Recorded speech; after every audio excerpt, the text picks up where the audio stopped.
Thank you very much, Taylor, and I'm absolutely going to kill Jenny when I get a hold of her.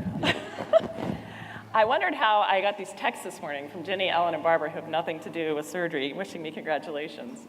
And clearly they didn't know about the rule about no bathing suit pictures. So, the only disclosure I have today is that I cannot possibly begin to recognize and thank all of the people who have supported me thus far in my development, and in particular, my friends and colleagues who really support me on a daily basis and have promoted me selflessly in so many different aspects of my career, and I'm sure in ways that I do not even know. And as you accept this role a year earlier, you immediately began to ponder, what am I going to talk about? What's going to be my message in your presidential address? And as my family and I recently also made a big move across the country, it's really been a year of reflection. And so as we have many students and residents here today, I thought I might share my story as to how I came to be here today, because I don't think it's necessarily the story you might expect. So as Taylor mentioned, in 1996, I graduated from UT Southwestern Medical School. And while these pictures reflect happy times, which they were, this was also a very difficult time for me.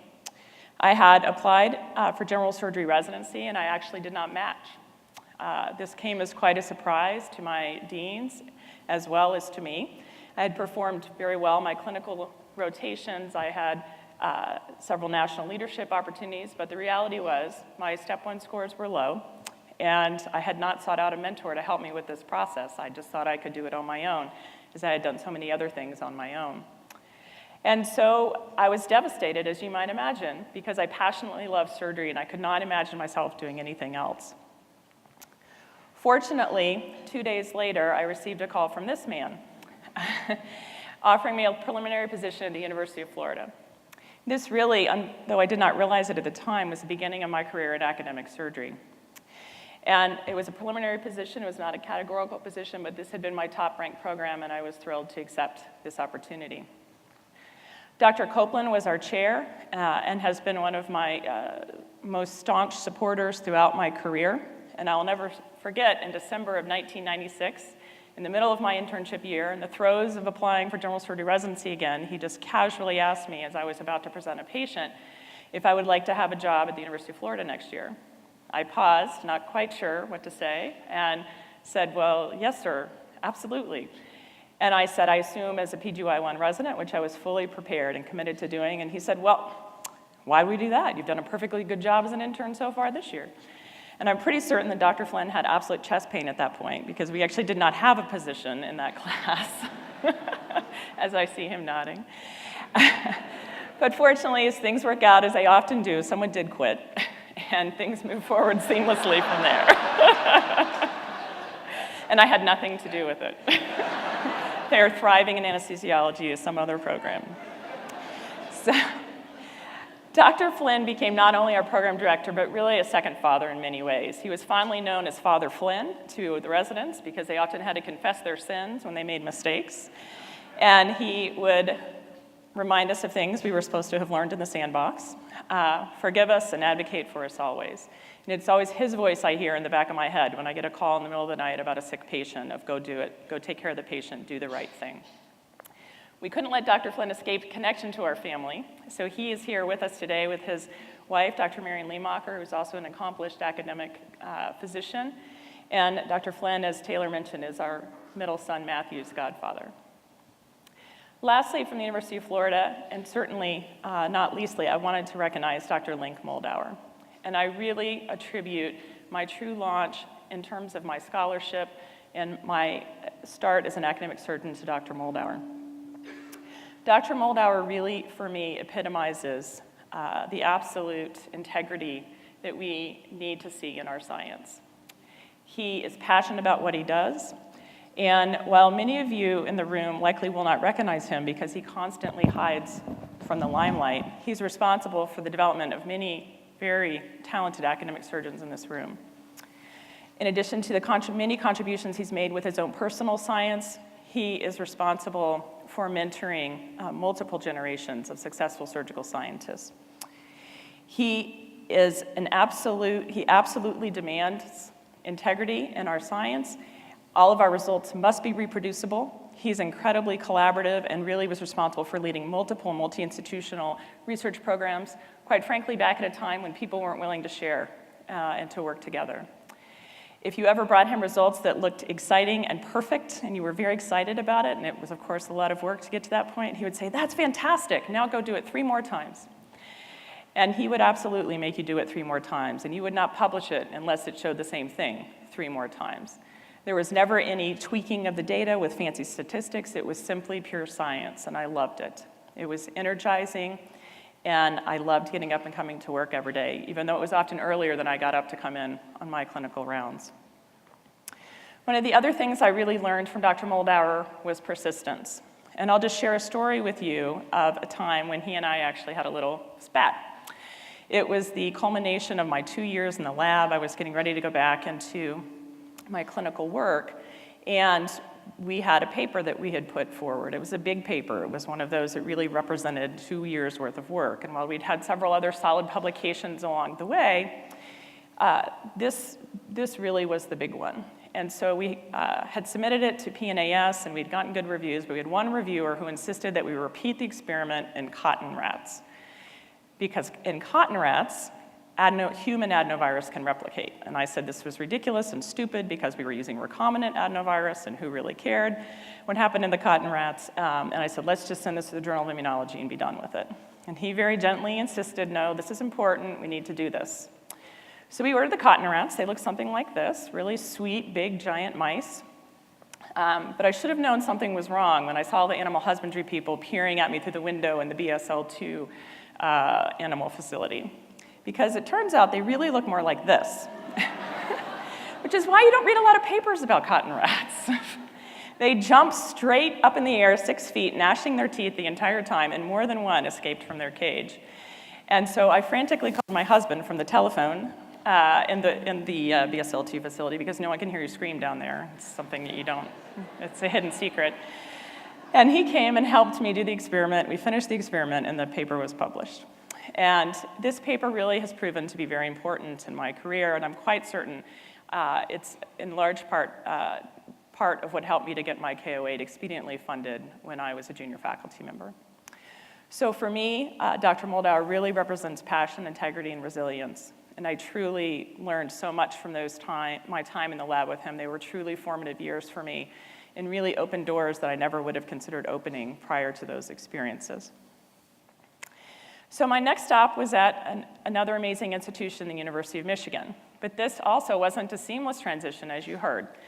I had completed my residency. My husband had matched as a vascular fellow, and I had decided not to do a fellowship.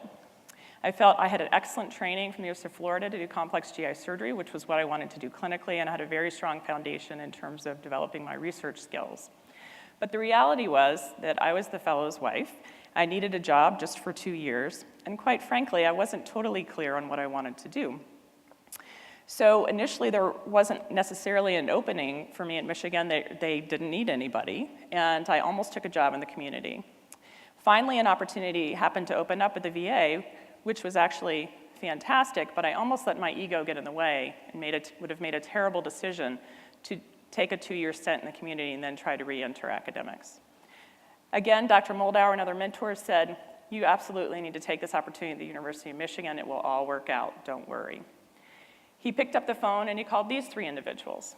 And he told them I was coming, and he asked them if they would help support me. He said, she will work hard if you will support her in the lab. And all 3 of them took me into their lab. They generously supported me. They provided me with tremendous mentorship. And at a time when I did not actually have resources to help them, it was completely selfless on their behalf. Because of them, shortly thereafter, I was appointed in the tenure track as an assistant professor, and my KO8 was funded a year later, as you heard. So obviously, I spent the next 12 years at Michigan, which was an incredible experience, and I want to share with you some other lessons and important things that I learned along the way. So as we were trying to identify an opportunity at Michigan, Dr. Jerry Doherty was really working hard to try to find something for me. And I was trying to be very accommodating because I really wanted this to all work out. And so I remember at one point, Dr. Doherty asked me, he said, I just don't know what you want to do. And I realized in that moment that I quite frankly, didn't either, and I really couldn't articulate that. I did not have any clarity with respect to my goals at that point. And I really realized in that moment how critically important it is that we have clarity of our goals, or else we cannot accomplish what we hope to accomplish. Dr. Mulholland, who is here today with my family, has really been an incredible mentor and supporter of mine. And as you heard, when I went to Michigan, I initially followed a very traditional path. But I found as I became busier in multiple domains and we started our amazing family, that what kept me up at night was really thinking about the fundamental redesign of how we train surgical residents and future surgeons. And it wasn't how to cure sepsis. But I was nervous about this because, again, Michigan had been a really traditional place. But I ultimately had to ask myself, what do I want to do? Same question again a few years later. And fortunately, Dr. Mulholland really supported and encouraged me to follow my passion and to develop a program in surgical education as my scholarship focus. Through this, he appointed me to multiple leadership positions within the department, not just within education, but also with opportunities to learn the broader operations of a department of surgery. He's been a tremendous supporter, and I continue to go to him for guidance on a very regular basis. Another really critical lesson that I learned at the University of Michigan is that our colleagues and our culture really define the boundaries of what we can achieve. And I was incredibly fortunate to work with amazingly talented colleagues, a few of whom can only be represented on this slide. And they, along with our residents and medical students, constantly challenged me to think about things in new and different ways. I know with certainty that I have learned far more from all of them than they ever possibly learned from me. So now coming full circle, a year and a half ago, my husband and I recruited back to UT Southwestern, where I've had an opportunity to work under 2 different chairs, and I've learned a lot from both of them. Dr. Michael Chody recruited us, and this time I did have great clarity about what I wanted to do, what I wanted to learn, and where I needed to grow. And he really allowed me to shape and develop those positions to give me those opportunities and supported my development in all of those areas along the way. Dr. Reed, who I've only worked with for a few months and who did not recruit me, but yet has still been very supportive of me, has also been fantastic. I've learned a lot from him over the last few months, in particular his expedient decision-making, always with a focus on doing the right thing. He communicates transparently and honestly, and like many of the other leaders I've recognized here today, he leads by example. A third individual who unfortunately was not able to be here today is Dr. John Mansour. He's not here because he's such an amazing physician that he's at home taking care of his patient that he operated on yesterday who was having problems this morning. But Dr. Mansour is the chief of surgical oncology, and as I mentioned, Dr. Chody allowed me to shape the opportunities that I want, one of which was carving a section of HPB and GI oncology out within surgical oncology that had not previously existed. And many individuals would be potentially threatened by this, but Dr. Mansour was not, and we have worked together beautifully ever since. He is one of my utmost confidants and gives me great guidance in everything that I need to learn about Southwestern. If we ever disagree, we talk about it with mutual respect, and I admire his opinion and go to him frequently for advice. In addition, we have an amazing group of colleagues, including all of the faculty in my group, but also colleagues in other disciplines who I work with regularly. Some amazing residents shown here, which I could not fit all of the residents on our slide, that I've come to know, as well as some amazing advanced practice providers and nurses, 2 of whom are here today. So I'm sure you're thinking this is a great story, very interesting, but what the heck does this have to do with academic medicine? But I'd like to bring the threads of this story and tie them back to academic medicine because I think the themes really directly apply. I think we're going through a period of tremendous transition right now in academic medicine. We're all adapting to the changes from the ACA, sort of stumbling through the transition to population health, dealing with the electronic medical record, being measured by HCAHPS and Press Ganey, and of course, always being measured in terms of our productivity. But I think these difficult changes, while can be a problem and which we need to be sensitive to, as we heard from our past president, Sharon Weber, last year, where our faculty are very vulnerable as we look at all of these changes, can also be turned around and seen as tremendous opportunity. If we take population health as an example, this is a problem to solve. We have to figure out a better way to provide health care to our population of patients, and it has to cost less. This is what academic medicine is about at its core, is improving the health of our patients. So why don't we take the ACO and make it our laboratory? Why don't we study it and learn what's the best possible way to improve our healthcare delivery systems? This is what academic medicine is about at its core. So if we take the ACO as an example, as you'll see here, this is our ACO, Southwestern Health Resources, and I'll just draw your attention to this third pillar, which has an academic affiliation within it. And within that, we have a population health research center, where we have incredibly talented health sciences researchers who are focused on, again, studying the healthcare delivery models to improve the way that we deliver care. This is a tremendous opportunity that I would argue can only happen in our academic medical centers. Secondly, if we take the electronic medical record, everyone in the room, including my parents, have heard about this. While it had great intentions, it has produced tremendous challenges. Physicians are bombarded with documentation requirements. There's a computer positioned between the physician and the patient, and we have not realized all of the benefits for certain. But upon coming to UT Southwestern, it was a very positive experience in the sense that we have colleagues there who really have invested in leveraging the electronic medical record in a very positive way. They've developed registries, they developed tools within Epic, which is our EMR, but I'm sure the same applies to others, that really allow for us to collect data on patient-reported outcomes, to collect data on all of our clinical programs, to feed it back so that it can come directly into our research databases, and again, to allow us to start asking questions at a very high level with a tremendous amount of data. As an example, within our pancreatic cancer prevention program, every patient who comes through our health system who has cross-sectional imaging that identifies a pancreatic cyst, whether it's for appendicitis or kidney stones, creates a flag within their radiology report that identifies the pancreatic cyst. This goes to our nurse navigator, Chris, who's here in the audience, to a registry that he can access directly in Epic. He can then reach out to the ordering physician and to the patient and pull them into our program. All of this is in discrete elements, which, as well as in our multidisciplinary conference note, which then populates our database, which then links to our biospecimen repository. So it's really an incredible way that we can start to leverage the EMR to support our academic missions. But I think if we're going to achieve some of this disruptive innovation that is badly needed, I think we need to blow things up a bit in academic medicine in some areas. I think that we need to begin to think about how do we set goals and measure what's truly impactful. Too often we measure the things that are easy to measure, but which may not actually measure what's important or whether we've achieved what we hope to achieve. Likewise, the hierarchy that we have within academic medicine is potentially holding people back. Too often, incredibly talented individuals are bridled by conformity, and discovery becomes perfunctory rather than the fun part of what we do. When these things happen, we cease to achieve great discoveries, and we have to change that.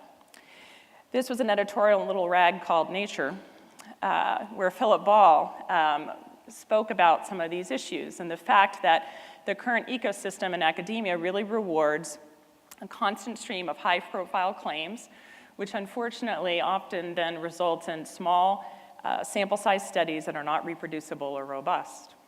And he challenges us to change this paradigm. Likewise, our community is challenging us. This is Sean Parker, who's the first president of Facebook and co-founder of Napster, who recently brought hundreds of high-profile cancer researchers from our academic medical centers together and challenged them to really focus in a real way on drug discovery for cancer, to find a cure, to move drugs into clinical trials and to patients much more quickly than we currently do. Within this, he really challenged the academic paradigm.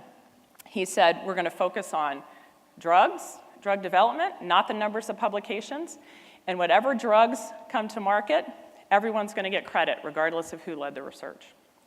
And this caused a lot of consternation among the people who were there, but ultimately, 300 people signed on, and they now have drugs moving forward into clinical trials. Likewise, Priscilla Chan and Mark Zuckerberg have recently put forward $3 billion with a big, audacious goal of curing, managing, and preventing all diseases. And like Parker, they are not supporting the traditional sort of academic approach to how we do this. They're very disruptive in their approach to this, and I think we can learn from this in academia. I think these principles also apply to building impactful clinical programs. We have to stop competing with each other and focus on what will really, truly improve the care for our patients. This means partnering with our community colleagues rather than being judgmental of them, and developing truly integrative, interdisciplinary programs. Too often in academics, we always hear our colleagues pat themselves on the back and say, if I left, this program would fold. And to me, that's a huge failure. There's no legacy or sustainable impact from that clinical program if that's true. We have to change this mindset. Recently, at the inaugural Leadership Agility program held at the Kellogg School of Business in Northwestern, I had the opportunity to meet this gentleman, Brian Junker. He's a partner at Strategic Talent Solutions. And while he talked to us primarily about principles which apply in the business world, they absolutely directly apply to what we do in academic medicine. And I think as nicely stated here, he notes that there really are no new ideas, and all marketing strategies can be replicated. But at the end of the day, it's really about your talent pool. That's really the only true advantage that you have. And so as he talked with us, I sat there and found myself thinking about how well we do this in academic medicine. We have incredibly talented people in our midst, but how well are we intentionally making sure that they are in the position to maximally succeed and to maximally develop the programs that you want them to develop? And as I thought about this concept of intentionality, which I think is really challenging because often we're just plugging holes. We have multiple competing demands. We have a lot of holes to plug, quite honestly. But we don't often make certain that we have the right person in the right place, or if we are missing the right person for that opportunity, that we are really intentional about seeking them out. And as I take care of a lot of patients with pancreatic cancer, I was at a recent cancer fundraiser and I heard this amazing talk. And Laura Linney, who is an acclaimed actress, was actually the speaker. And she said this in her comments, which obviously was used in a different context, but she said, we don't have much time, so we must work slowly. And to me, that was really profound. You know, we don't have much time, but we have to focus on the things that are important. We have to be mindful in the moment of making sure that we're doing the right thing for the things that are important. You could apply this to developing your leadership team and making sure you get the right people on the bus, or I think you could apply it to your personal lives, where we never have enough time with our family. But this concept of intentionality, I think, is really important.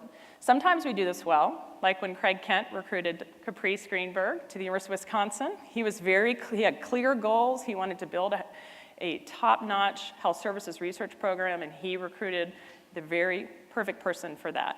And you can see the downstream rewards of that intentionality. But unfortunately, too often we actually don't do this. Too often we, again, plug holes. So I was fascinated by two tools that he shared with us that they use in organizational assessment in the business world, which I have not ever seen used in academic medicine, but I think would be fascinating to use. And what this talked about was really establishing, what's the goal you're trying to achieve, what are the positions and the players that you need to have in place to achieve that goal, and who do you have in those positions, and who do you have rising up in those positions, and where do you have gaps. Likewise, he taught us about this 9-box talent assessment, for which I'm quite sure you would need a facilitator, because particularly for the people who are down here in this low performance, low potential box, which hopefully you don't have very many of. But it essentially forces you, with consensus, to put everybody in your team into one of these boxes. And it really makes you be very explicit about who needs to be developed, maybe who needs to go, and quite frankly, who is a really top performer.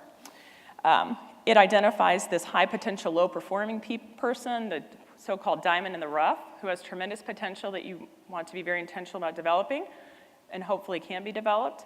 It looks at the breadth and depth of your pipeline in case somebody like this leaves, who's a high-performing, high-potential individual. And too often in academics, we view it as a failure when these high-performing, high-potential people leave, but it should not be. It should be viewed as great success. We should all strive to be net exporters of talent from our organizations. This allows us to bring in the next wave of talent It keeps everyone engaged, it ensures that there's diversity, and it really keeps your organization vibrant. So what's the key to this? To me, the key to this is having visionary leadership. If we're going to truly have this disruptive innovation in academic medical centers, we need visionary leaders who have the utmost integrity. So integrity means different things to different people. So in preparation for my talk, I asked several close friends and colleagues to give me 3 to 4 words of what it meant to be a leader with integrity. And as you can see, they came up with several excellent values and principles as outlined here. Now, some of my friends and colleagues don't follow directions very well, so they gave me these long phrases instead of single words. And these phrases really, when you read them, were talking about the servant leader. They were things that talked about the leader who always does the right thing, even when it's difficult. The leader who's honest and transparent, and the leader who leads by example and questions the status quo. But I think perhaps the best definition of servant leadership came from my 7-year-old Matthew. He asked me, he perked up for that. He asked me, Mama, what's your speech going to be about? And I said, I'm going to talk about leadership. And he paused, and as only children can do, he looked at me and he said, so is that going to be a talk about making the world a better place? And I said, yep, that pretty much sums it up. So I should have let him give the talk. So this is one of my favorite books on leadership. It talks about the concept of the multiplier. And the multiplier is really a leader who makes everyone around them smarter. They amplify the intelligence in their organization. They really leverage their talents to maximum potential. But they also define this person, the diminisher, who really depletes the organization of capacity and holds others around them down. And I think we can all think about multipliers and diminishers in our association, in our organizations and in our department. And I think we'd all agree we probably have too many diminishers. I think that we probably don't do as good a job building up our multipliers and getting rid of our diminishers. Another important book is this one, which talks about the high cost of bad behavior. And this book focuses on what the cost of incivility is within our groups. And you can name it, whatever level unit you want to talk about. And this exacts a staggering toll on our organizations. Again, this was focused on the business world, but they estimate that in a year, there's a $300 billion cost to organizations due to the cost of incivility. This is due to decreased productivity, turnover in your workforce, and the failure of people to reach their maximum potential. And these are not large, egregious acts of incivility. These are multiple small, repetitive episodes of disrespect. And when you look at this list, I really cringe when I see the 3rd bullet point, because I definitely have been guilty of that from time to time. It really is multiple small things over time that take their toll in a very insidious way. They describe this as 1,000 tiny murders that occur over the course of a year that you do not realize are exacting this toll in your organization. And so if you are going to be a leader who has great integrity, you have to address this issue. We have to address this issue within our organizations. I had the opportunity to recently participate in one of our sister society meetings, the Society of Academic Research and Surgery in Dublin, Ireland, and I had some spare time and so toured Trinity College. And I was struck by this quote on one of their windows from 1748. And while clearly this was referring to much more dire situations than answering email during a meeting or belittling others, I think the concept is the same. The failure of leadership and the cost is the same if we do not address these issues. So before I recognize my family in closing, I'd like to just bring it all back together. We have to have passion, resilience, and integrity. These truly are core values to carry us forward. We have to be passionate about what we do. It's what drives us. We have to have clarity of goals and know where we're heading so that we can measure if we ever got there. There will be stumbles along the way. There will be more failures than success. But if we're truly resilient and we have integrity, we will leave a tremendous legacy and accomplish great things. So none of us stands here today without the support of our family, and in particular, our parents. I'm fortunate that both my parents are here today. My mother, Janet Wagstaff, with her husband, Jim, and my father, Jack Mentor, with his wife, Mary Ann. Both of my parents were working professionals. They worked full-time, and they had an incredible work ethic. which both my sister and I have adopted. They, however, at the same time, always placed my sister and I as their highest priority. As a family, we always worked together. We knew that everyone had to help out, and we always made time, even when times were busy. I always knew that if I needed anything whatsoever, I could go to my parents. They are the reason I am here today, and the values and principles that I have inculcated are from them. My sister Sarah is here today with her husband Isaac, and she is my very best friend. She's also an amazingly talented professional in the world of business, and I don't really totally understand what she does, but something very important. And is an amazing mother of 3 girls, my nieces. I am forever grateful for her support. My husband, who mentioned today, is an incredibly talented academic surgeon in his own right. He's known internationally for his work in venous and thromboembolic disease, and in particular, cable interruption for the treatment of this disease. He's also the chief of vascular surgery at UT Southwestern. I think most notably, he's a beloved teacher and an excellent surgeon. And while we spend a little bit of time together at work, not much, I much prefer to think of him in this way. He's a dedicated husband and an absolutely amazing father. He actually got sent down to the CVS here on the Strip at 4 a.m. for our daughter Kate, who's now sleeping, for some children's Motrin at 4 o'clock in the morning just the other night. And while he works harder than anyone I know that this is always what is most important to him. We are frequently asked, how do we do what we do? And it is entirely because of this lady. My mother-in-law, Lucy, who was an amazing teacher and retired and left her own great legacy, moved to live with us when we had Jack. She's been with us ever since, including moving her across the country now to Texas, and she does everything for us. I don't know what we would do without her, but most importantly, it is such a gift to my children to be able to grow up with her. Jack, Matthew, and Kate. We waited a long time for you guys to come, and I cannot imagine my world without you. Of all the titles on my CV, the one that's absolutely the most important to me is the one that is not there. It's that of Mama. You are my favorite topic of conversation, as all of my colleagues and friends and residents will absolutely attest, and I cannot wait to see what you are going to become, because it will be absolutely amazing. I love you more than words can ever express, and thank you for tolerating all the time our jobs take away from us, and for pulling us back in when we're out of balance. I love you very much. So with that, I will close, because I can't possibly continue beyond that, and I thank you for the honor of serving as president of Society of Surgeons.